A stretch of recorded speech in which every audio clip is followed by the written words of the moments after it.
One of the things I've always said when we've been covering is Brexit is going to have a lot of consequences that we didn't foresee.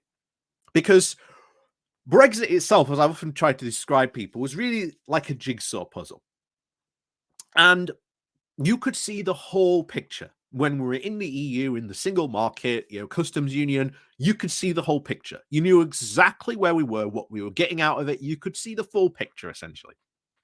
And it was super easy to know what the consequences of leaving the single market and what the customs union was going to be, as well as sort of the EU political institutions as well, what that was going to be, because sometimes it meant, well, you're no longer in that institution. So you either have to recreate that own institution here in the UK, which some cases has been done, but then those institutions have not been sort of fully funded, or many institutions that relied on being sort of part of a parallel EU system haven't been really fully recreated to perform their jobs that they have to do as a regulatory body. And one thing was there was always going to be unintended consequences, because we've covered a couple of stories in the past of businesses really suffering or having to fight a consequence of Brexit even they weren't potentially expecting. And this is one, I think, in particular. A classic case of here was Brexit, but also you've got the energy crisis thrown in as well. And as I said, this energy crisis, I wouldn't be surprised if a lot more pubs like this are going through a similar thing, wondering, well, how do we stay open? If people are tightening the belts and they're not going out as much anymore, then that means places like this are going to suffer. And if they are not going to get the help and support that they need from the government, well, where else are they going to get it? And it's unfortunate fact of life, a lot of these places are going to be closing. As we've talked about, when a business closes, you've got to think, how many jobs might this pub provide in the Brighton area? It might maybe provide 7 or 8 jobs, maybe, and that may not sound a lot. But if you get multiple places like this closing in very quick succession, those numbers can add up. And this is where I think we will start to see some real problems coming through. So anyway, we're going to go diving into this article and find out more about what's going on here with this pub in particular. But as always, before we do go jumping into this, please do remember to hit that like, share, and subscribe button. And of course, down below, there are links to my Patreon page and a one-off donation link called Buy Me Coffee, where you can, buy me coffee. And as always, thank you very much to all those people who do help and support the channel that way. There's also the one-off donation button below called the YouTube thank you button you can use as well. Or there is the Pony Club as well if you'd like to join that. Again, link down below to join that.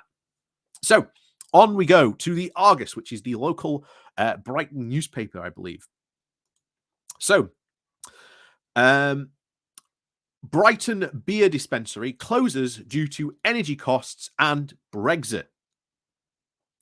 So, a popular Brighton pub has closed due to the rising cost of electricity bills and, quote, Brexit nonsense.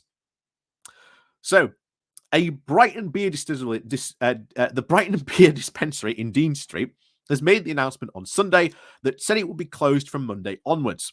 The management cited various reasons for the closure, including the rise in energy costs and Brexit and other issues, which meant they did not expect to survive. They thanked their customers for the support over the years, and in a Facebook post, they said, "We are very sorry to have to announce the closure of the Brighton beer dispensary. With the rise in energy bills and Brexit nonsense and other issues, we just cannot see ourselves surviving, and we'll be closing from tomorrow onwards. We'd like to say a huge thank you to everyone who supported over the years, and we wish you all well." Of course, it goes into a bit of his history and sort of other people sort of commenting on, sad that it's closing, because again, this is it's a local business been open since 2014, so it will have very much been part of the fabric of of the town in a way. And obviously, rising energy costs, obvious the reason why. They're not the only pub that I've seen commenting about this. We've seen just covered yesterday about the Sheffield Camera Association saying that landlords might have to just charge 15 to 20 pounds a pint just to make sure that they can survive. And then when it comes to the Brexit nonsense, well, where are you getting your beers from? Sometimes they might not be from the UK.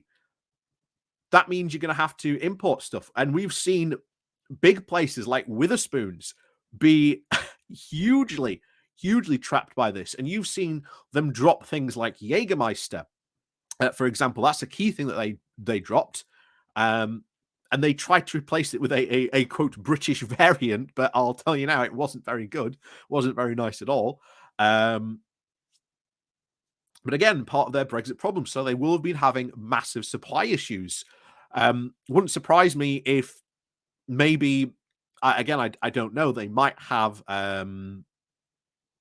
maybe a hotel, maybe they've seen a drop in sort of, EU visitors. That could also be a sort of a consequence of Brexit as well.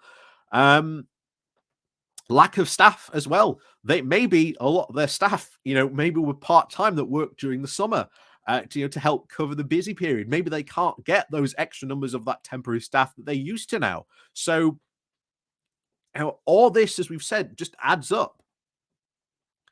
And unfortunately, I think you could see a lot more places like this close. And I think that would be a very sad, sad time, because we all have that favorite pub, and we've all had it happen to us at some point where our favorite pub has either closed down or it gets bought by another landlord, and then they change and they tinker with it, and it never really becomes, it loses the sense of itself, of what it of what it was. We've all had it happen to us. So there are probably a lot of people in Brighton today, very, very, disappointed and upset that they are sort of losing this place, because it might have been sort of their regular haunt. And I sympathize with you on that. We've all had it happen to us at some point.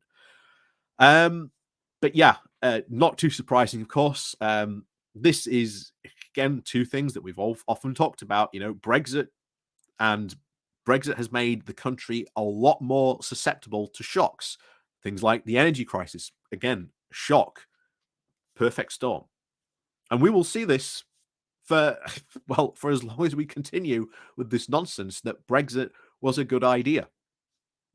But until sort of that starts to sort of be turned around, and we sort of, start talking about sort of, wanting to sort of, rejoin not only just the EU, but, the single market and the customs union, so be it,